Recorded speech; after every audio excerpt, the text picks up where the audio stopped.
I guess that makes you woke. Yeah. Our next guest is waiting patiently, and his head is probably spinning like, what did he miss? Let's welcome to the show this dude, the one and only Mr. Steve Conte. What's going on, Steve? Hey, how you doing, Bay? Good, man. Have you been talking to lesbians as well about sperm and periods? No, I've been listening and learning, though. Thank you. It was quite an educational program you had going on there. Yeah, we've turned to educational programming now. I only caught the last 5 minutes, but it was illuminating, eye-opening, and I'm gonna sleep well tonight with that, knowing that new information. Yes. So how you doing out there? Where are you? You guys are in Philly, right?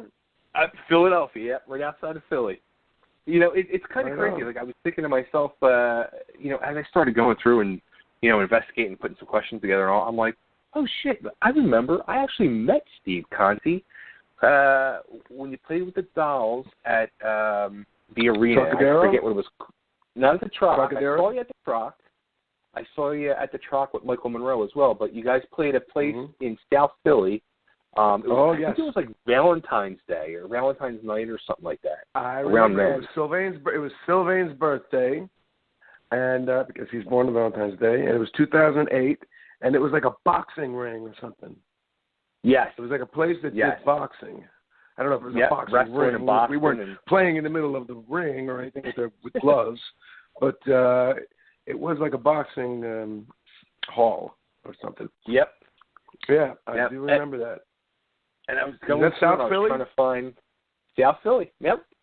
I was trying to find the pictures of when I met you, and I found it's because it was me and my buddy went, and it was the last show I went to with my buddy. He ended up passing away a few months later, but that was the last show we went to together. But I found a picture of him with you and Sammy. Oh man, well at least he went out on a I was going to say a high note, but since it's the Dolls, I'll say a wrong note. There you go. Or a bad note. No. A raw note. There you go. That's even better. A raw, like R-A-W.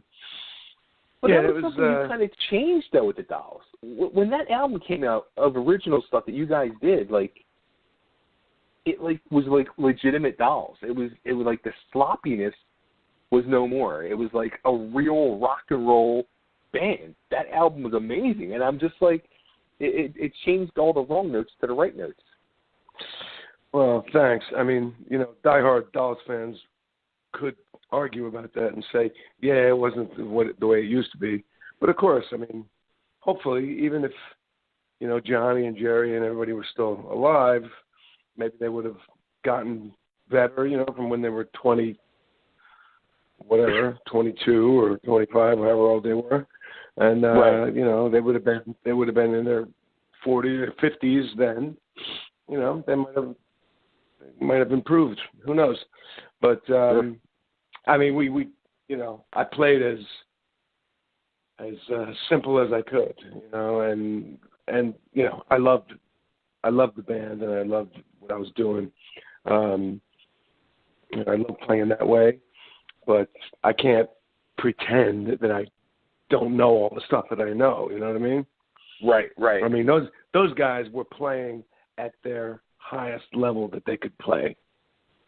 You know, the Dolls back then. True. I mean, they were playing the best they could play, and you know, I mean, I play all kinds of other stuff. I play, you know, blues and soul and jazz and, you know, so, you know, when I was 15 or 16, growing up, or?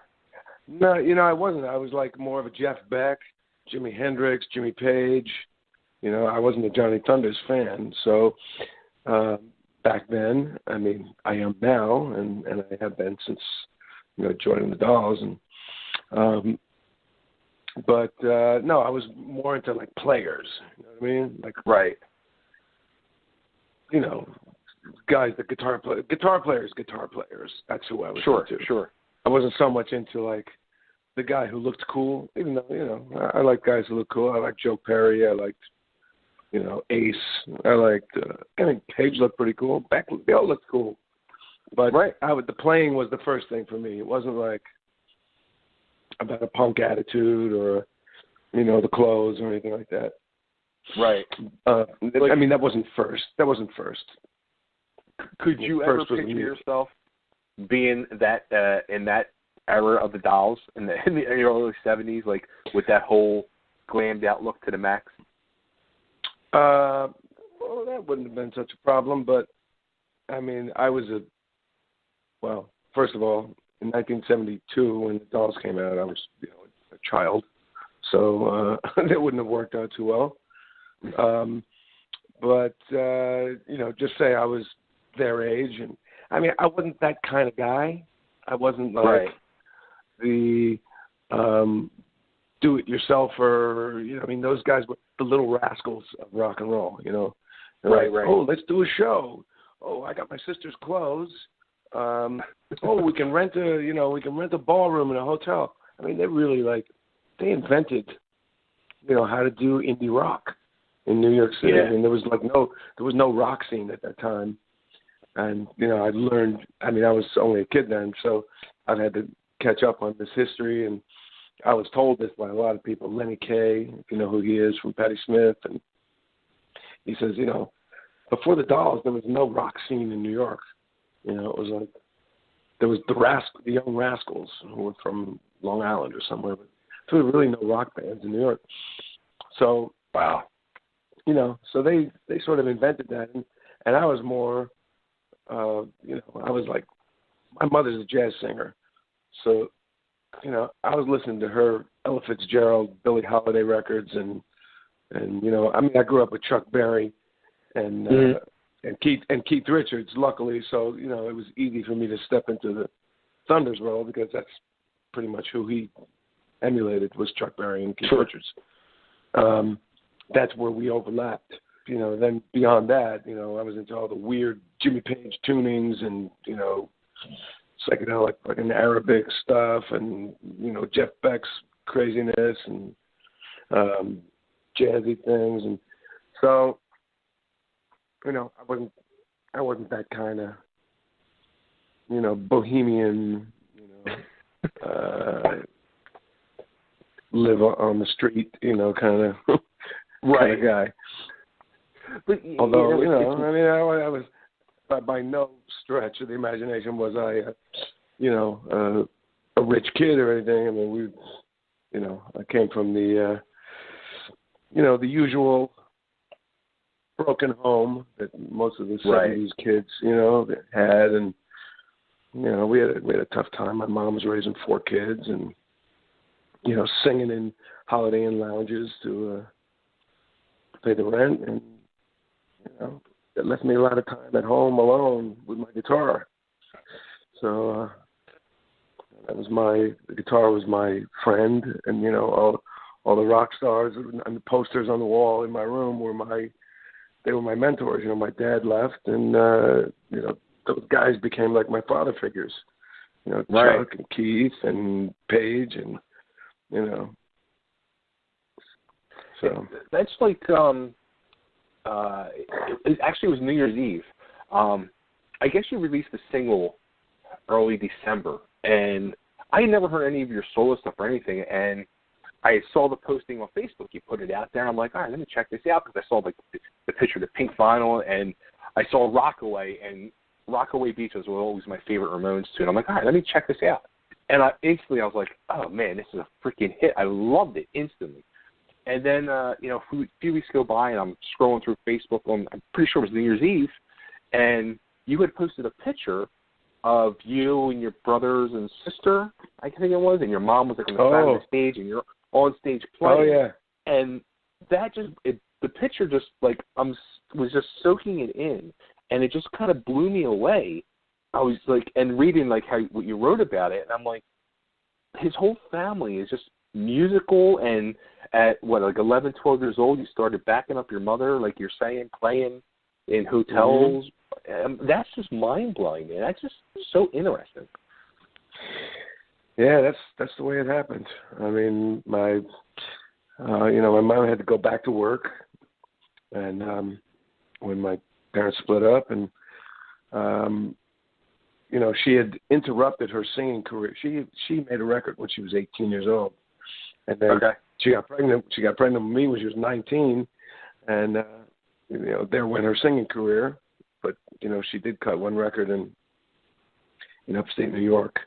It never made it down here or anything. But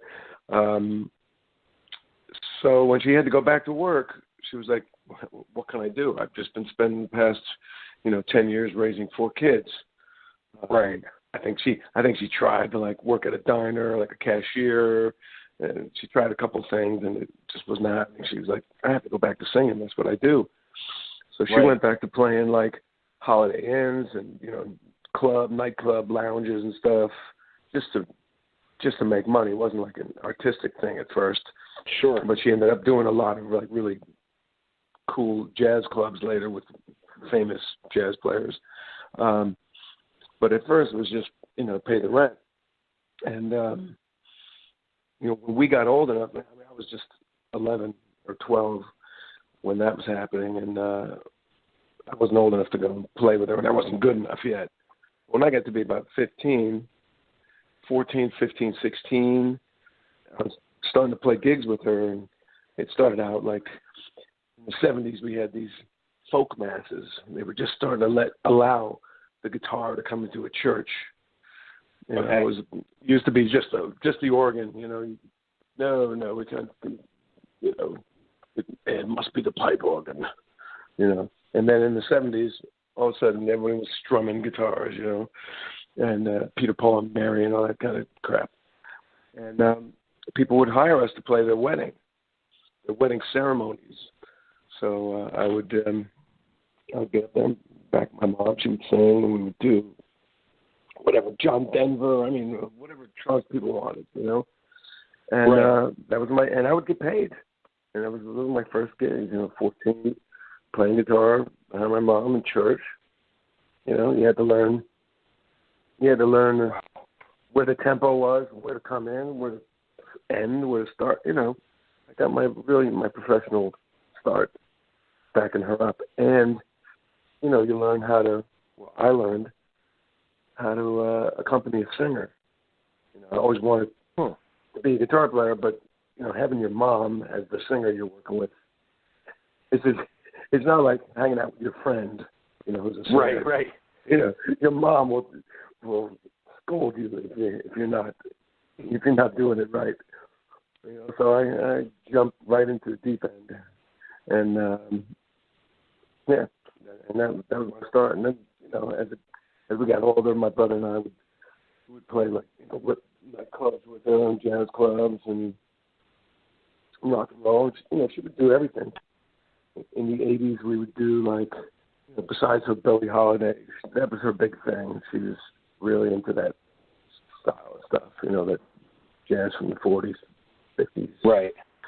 And besides that, she would do Cyndi Lauper and Madonna and, all the stuff that was on the radio, too.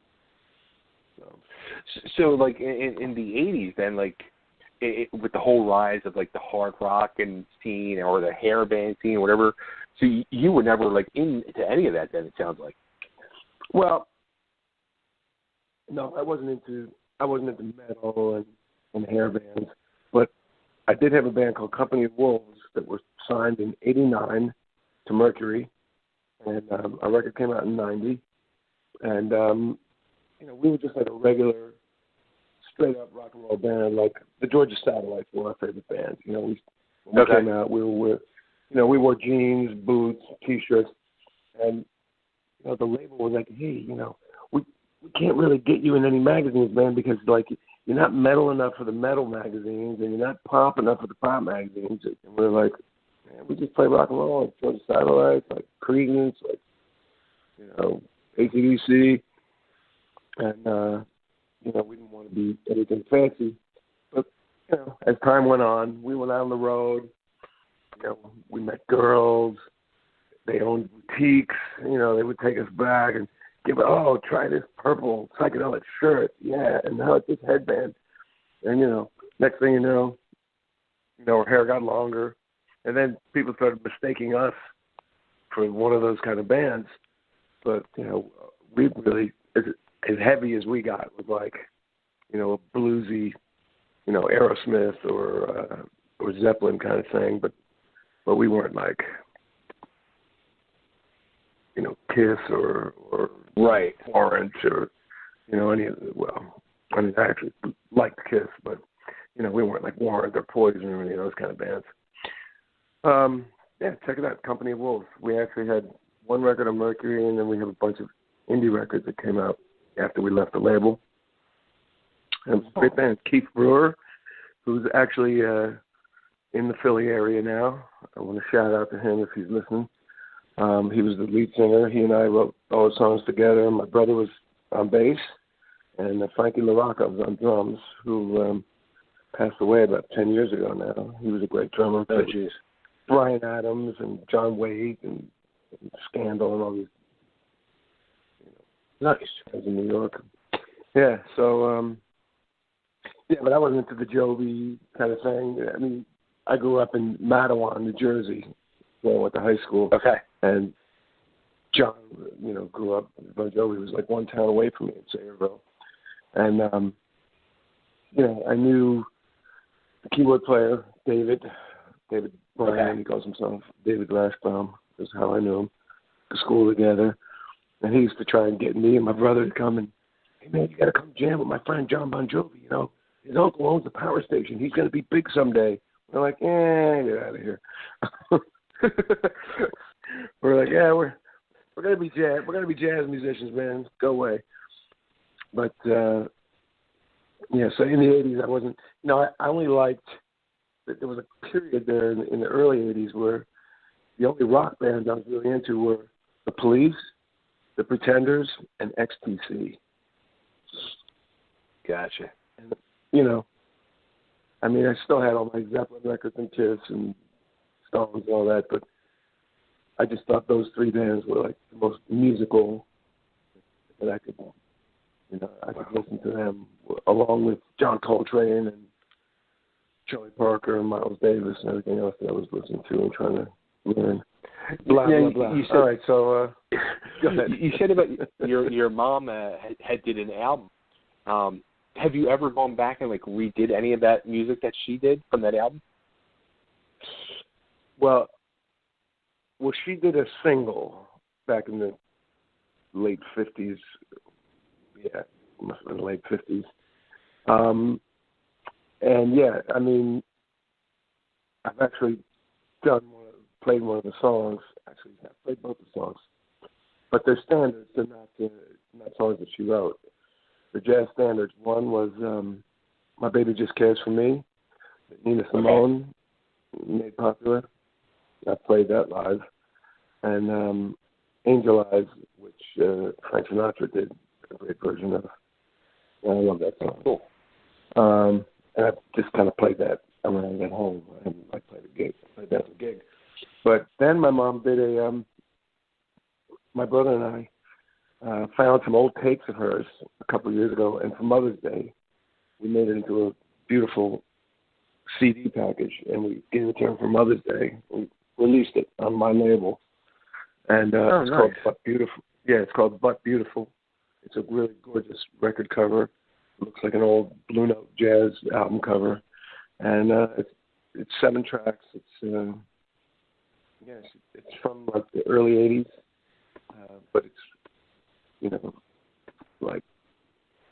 5-star jazz players from New York City and her, and it's great. But Beautiful, it's called. If anybody out there wants to check it out, it's on my label, Thunderdog Recordings. But just Google it. And it's also on, it's on iTunes, it's on CD Baby. Just like all my stuff. Just Google me, you can find anything. I'm on all that stuff.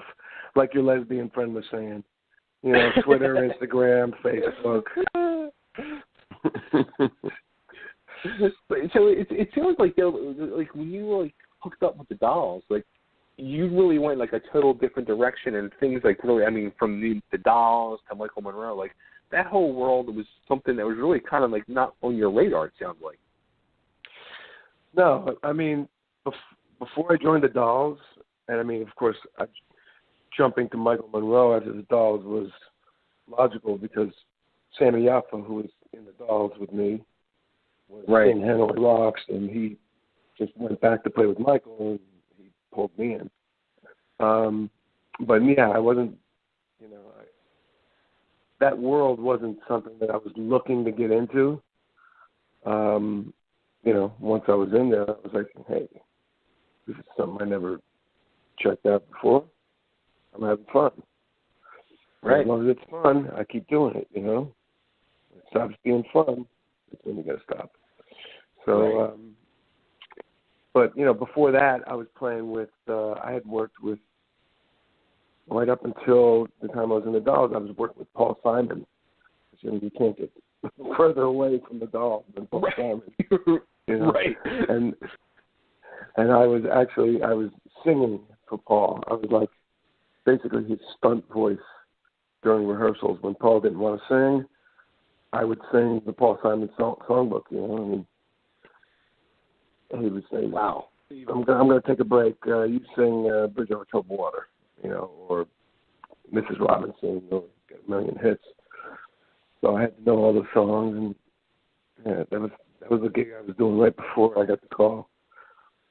And I'd also been playing with Billy Squier. Do you know Billy? Yeah, of course. Yeah. So I'd played with Billy just before that. I'd done a tour. I'd done an album with him in the 90s, and then I did his Don't Say No 20th anniversary tour. And Willy DeVille. That was right before, the year before the Dolls. I was playing with Willy. Okay. From Mink DeVille, and he had like a cult following over here, but he was pretty big in Europe.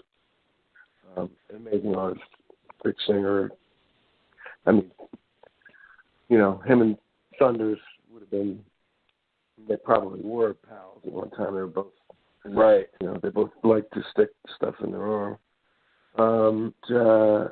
Really talented guy, another tragic, he died a few years ago of cancer, but he had a lot of stuff going on. But anyway, that's so Willie was like sort of like my first step toward that, that type of character, like the real like street urchin kind of, drug-addled artist. Right. Before that, Squier and Paul and these guys were, they're like no nonsense, business, serious, so yeah. And then I think, my jump from Willie, and I also played with Eric Burdon from the Animals. Okay. And so like, these guys had a lot of chaos, on stage. There was a lot of chaos going on. Like they would do stuff. They would forget verses. They'd leave out the bridge of the song, or they'd add another verse. And you had to be ready for it. And so when I got in with the Dolls and with David Johansen, anything you could throw at me, man, I was ready. Now, how about a huge part, a very sad part of the Dolls too, that you were part of was that that those shows in London with Killer Kane before he passed away. I mean, just watching the documentary about it, and the DVDs and all, just so sad. It was like something for years. That's all he waited for, and then he got the chance, and then sadly passes away. I've been over that and over that many times in my mind. Like, if there's really a God, how could you do that? Right. The guy, waits his whole life, gets his dream finally, and then snatched away. But you know what? At least he got to do it, and maybe that was the blessing there, that he actually did get to do it. Maybe the illness just stayed, just was held at bay for just long enough for him to realize his dream, and then I did it. It's time to split. You know? Right. Now, did I see you guys are actually playing some shows next month? Who's that? The Dolls? No. Well, the New York Dolls? No. No. There's a band called The Dolls, not the New York Dolls. Just The Dolls. Big difference. This band is Sylvain, Sami Yaffa, myself, and Robert Eriksson from the Helicopters, Swedish band, on drums, and we do Dolls songs without David Johansen. Oh. Yeah. Sylvain sings some, I sing some, and Sammy sings some. Oh, no shit. Okay. Yeah.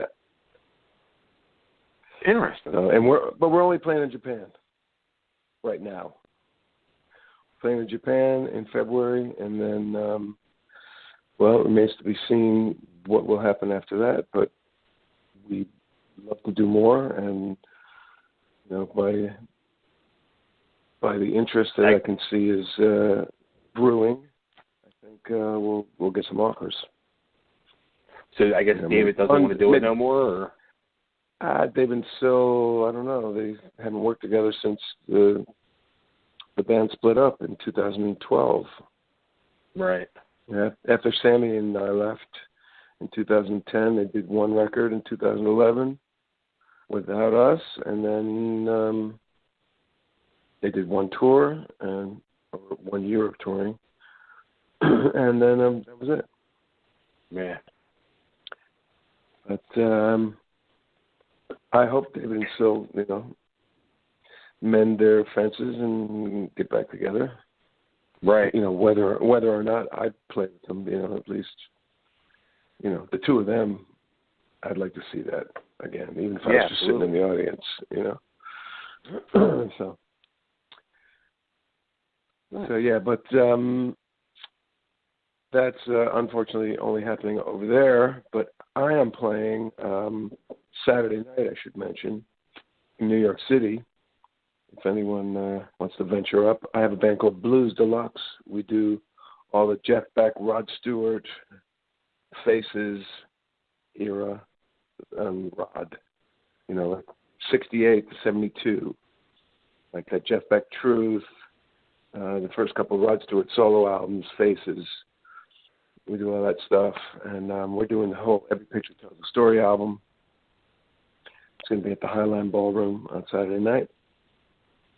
And Friday night, tomorrow, I'm having a video release party for my video for Gimme Gimme Rockaway here in New York City at a place called Ethel's on 42nd Avenue and 84th Street on the east side in Manhattan, and 7 to 9. It's free. Anybody's in New York City, come on up there. I'm going to show the video a few times, have some cocktails, and have a few laughs. Now, yeah, with the whole Gimme Gimme Rockaway single and all. So is the vinyl? I know you did a limited pressing of it. Is it sold out now, or? It's not. I have a few left.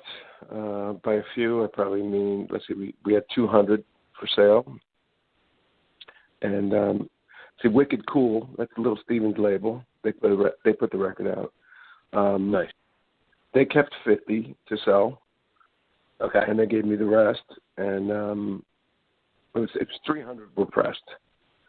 I kept 50 for myself and sold 200, or I'm going to sell 200. I think I've sold about 150. I have about 50 left. So, but of course it's on iTunes and you can get it digital too. But the pink vinyl is really a beautiful thing, and the cover is so nice. Made by Rich Jones, the other guitar player, and Michael Monroe.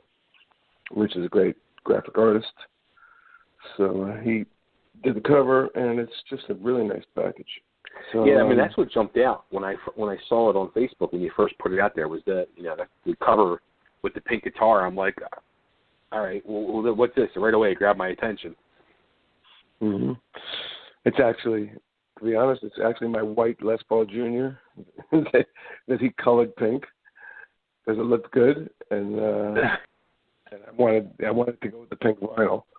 So I was like, how do we tie this whole package together? You know, pink vinyl. Okay, let's make the guitar pink. So everybody's like, wow, where'd you get that cool pink guitar? I'm like, that's just my white Jr. But now Sylvain is having a pink Junior made. So people no kidding. Sylvain's guitar or whatever. So that's there are a few left. If you go to my website, anyone who's listening, steveconte.com, you can find all the information on how to order pink vinyl, 7-inch. They've been flying out the door. Actually, I've been spending so much time at the damn post office near me. I moved to the Bronx last year. I'm getting to know my Bronx post office real good. And, yesterday I just sent out to Norway, Denmark, and Sweden. I got like the Scandinavian trifecta. And Finland as well, actually. So, and, Japan. Let's see. I sold them to somebody. I can't even count how many different countries, but Norway, Sweden, Denmark, Finland, UK, Japan, Spain, Italy, Germany, France, Holland. The list is South America. Nothing in South America yet. But mostly over that way. Europe and Asia. Because you play there. You, as a matter of fact, when we were emailing, you were over in, where were you? Was it in Norway? Were you recently? Probably Finland. Finland. What do you think? Where Michael's from? The big difference. Yeah. What do you think the big difference is with like the music scene over in these other countries that's so different from here in the United States? Well, they're not all being fed, the corporate crap that kids are being fed here, and kids and adults and whoever. It's just, America, the land of, we'll sell you, what we tell you is the happening shit this week, Right. Right. Whether it's fashion, whether it's music, whether it's, and the big corporations, have the loudest voices and the biggest bucks to advertise. So that's what they push, and they, and they have test marketers that go out and let's see what kids like, and they try and second guess what the public likes and what the public wants, and right. And let's face it, a kid these days, 20 years old or even 15 or even 30, they have no reverence or reference for like rock and roll from the 50s or 60s or 70s. Unless, they happen to be a special music-loving kid or one that was introduced to it by their parents or whatever. I have an 8-year-old son. He listens to what's on the radio. I have to, sit him down and make him listen to AC/DC, and he loves it when he listens to it. But, when he goes out and plays with his friends, they're listening to Justin Bieber, Right. But that's what everybody hears, and that's what, they have 12 songwriters sitting in a room, like composing with, machines, and, it's not like a band sitting around like Led Zeppelin, Yeah. 4 guys creating their own parts and with their own hands, and, it's a whole different thing. And Finland and Japan, it seems that they like rock and roll the way it used to be. Right. It makes me feel really old to say that, but it's organic music. It's made by human beings with instruments that you have to tune and know how to play. It's not just like anybody can walk up and hit that key and go, like on a synth or a sampler. Right. You have to actually, play a saxophone or a guitar or a bass. You have to play in tune and play in time. You couldn't fix it. Like now, but we have a joke. There's the recording format of Pro Tools. I'm sure you're familiar. Mm-hmm. Yep. But you people out there listening might not be. Well, it's a digital recording format. I record my albums. Almost everyone I know. And every album I made in the last 20 years is on Pro Tools. But what you can do on there is whatever you play, you can fix. Like you couldn't do that when you play it on tape. You play it, and that's the way it is. If it's got a bad note, if it's slightly out of tune, if it's slightly out of tempo, you can't fix it. Pro Tools, you can go in there. If you find a note that's flat, you can bring it up, make it sound in tune. If you played it too fast, you can slow it down. If you play it too slow, you can speed it up. So like there's a joke. A young rock band goes into the studio and goes into to the live room, and they play the song, and the engineer's like, they finish, and the engineer goes, "All right, guys, that sucked. Come on in."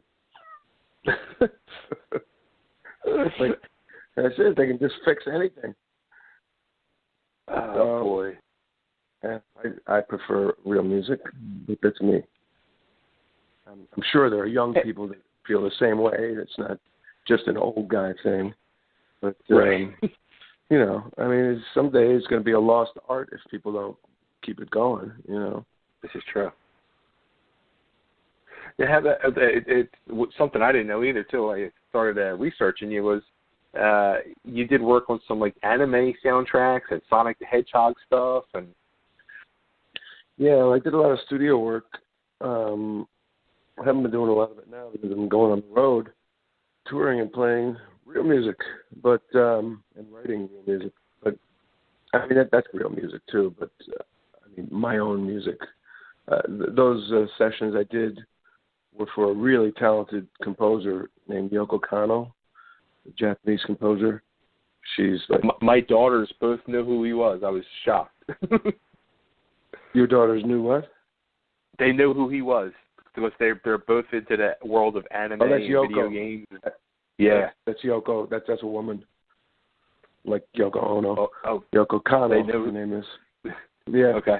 Yeah, she's amazing, and she would call me up, and I would just go in and do the session, just like I didn't know the song. I'd walk in, and she'd go, "Okay, here's," she'd play me the tape, and sing me the melody. She didn't even really speak English.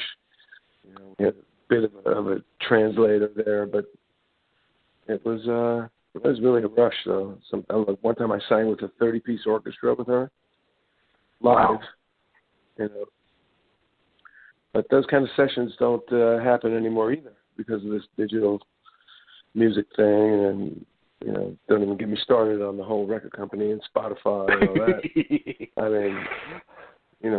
People used. Not that I ever did really make a lot of money from record sales, but I know that anybody can release a record now, and that makes it easy for people. Like, that are starting out, and it makes it easy for me to sell my stuff. Back when Company of Wolves came out in the late 80s, early 90s, you wouldn't think of releasing something on your own label. It would be like cheesy, Right. Man, you have to be on a major label, man. Then you get the big seal of approval, from the gods of, corporate industry, which sucked, of course. We did great demos, and the label was like, "Oh, we love your demos. They sound so killer." We're like, "Okay, why don't we put those out?" "Oh, no. You have to spend at least, $200,000 and with this producer and go to this studio." And we're like, "Why?" That's just the way it is. I'm sure, there's a lot of stuff going on behind the scenes that we had no idea about. But, we did that.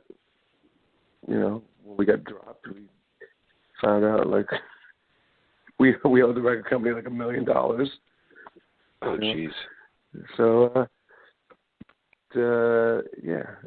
it's not that way anymore. Everybody can make a record in their basement, or their closet with a laptop, I mean, I do it. I think I do it a little more musically and organically than people that do it with machines, but right, that might just be my taste. Yeah, it's. I think right now that's like it's diluting the music business because there's so much of it going on, so much music being released daily by people. It's just like you got to like really sift through things so much now. It's getting harder and harder. Yeah, I haven't listened to any. I haven't found any new music that I like in quite a while. I haven't been looking though. I've been, writing for my own albums and for Michael Monroe albums and keep myself busy with my own stuff. So, right, I don't really go out and find out about a lot of new stuff. So, what do you got planned for the rest of the year now? I mean, this weekend you got your shows coming up and over in I got my Doll shows. I got my video. I got my other shows with my band, just Steve Conte. Probably when I get back from this run in Finland, we're going to go over to Finland, play a bunch with Michael. We're going to make a new Michael Monroe record, Jumping Waiting For. Then we're going to go to Japan with the Dolls and come back to Finland, do some more Michael gigs. And then I'm back in New York. I'll do my own shows. I'm probably going to go to Canada and do some shows up there. And then every summer, I go back over to Europe, festivals in Finland. And I think in the fall we're going to play, I don't know what country, but I know we can have one gig with Alice Cooper and the Hollywood Vampires, and Joe Perry, oh, cool.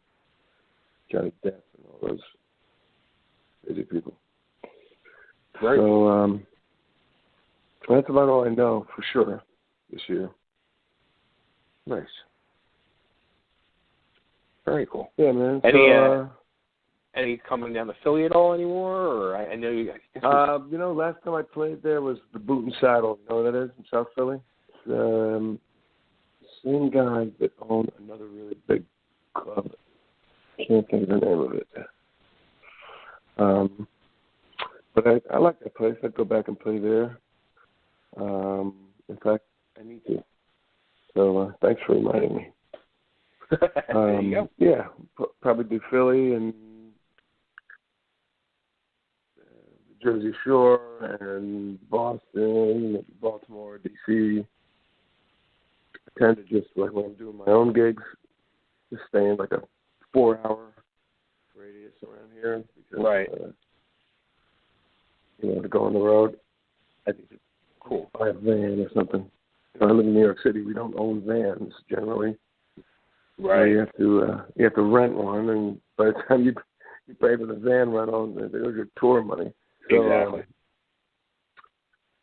So I try and keep it to like under a week, at a time. Go out for a couple of days, come home. Go out for a couple of days, come home. So keep an eye out for me. And absolutely. The website, steveconte.com. And everybody should go there and get all the details, where he is, the music. Go on iTunes, look for Steve Conte. You can get the new single, Gimme Gimme Rockaway, which is a cool freaking tune. You going to play it? I'm going to play it, absolutely. Awesome. Let's do it. Awesome. Steve, I want to thank you so much for doing this, man, for calling in. And my pleasure. And one question I got to ask too was, you're a fellow Italian. Is it gravy or sauce? Of course, it's sauce. See, that's a New York thing. What are they saying in Philly? It's gravy. It's gravy. Bastard. No, this is the age-old, battle. But I've had this with people like from New York, from New Jersey. It's just how you grew up. I mean, to me, gravy's always the brown stuff that goes over turkey and mashed potatoes. Yeah, and sauce. It was always gravy. Always gravy. Or sugo. If you want to get technical, sugo is really what sauce is. In Italy. You're Italian? I'm Italian. Yeah. My real name, my real first name is Basso Ragni. Oh, really? Yeah. Nice. How about that? Or as I'm told, it's Ragni. Basso profundo. How about that? That's what they call the bass. The bass fiddle. Growing up, I was an altar boy in Catholic school, and one of the priests used to say that to me all the time. What, basso profundo? Yeah. Hopefully that's all he said to you. That's all he said, yeah. We won't go down that road like with your last. No, we won't go down that road. So, all right, well, Steve, dude, thanks again, man, and let me play this song for everybody. Great to talk to you, Basso. Yeah, you too, and we'll do some gravy and raviolis when you come to Philly. Yeah, I'd love that, man.